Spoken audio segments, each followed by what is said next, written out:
மலையாய் நான் கணித்த பெரும் காரியமும் உயர் காவியமும் மறைந்தே போனது.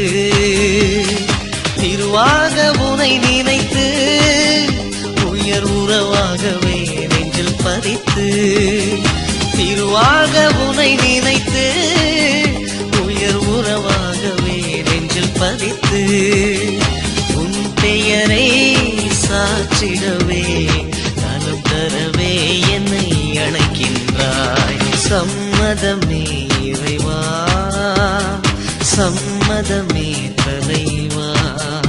உன் மாலையிலே ஒரு மலராகவும் ஆலையிலே சிறு மணலாகவும் வாழ்ந்திட சம்மதமே இறைவா, மாறிட சம்மதமே.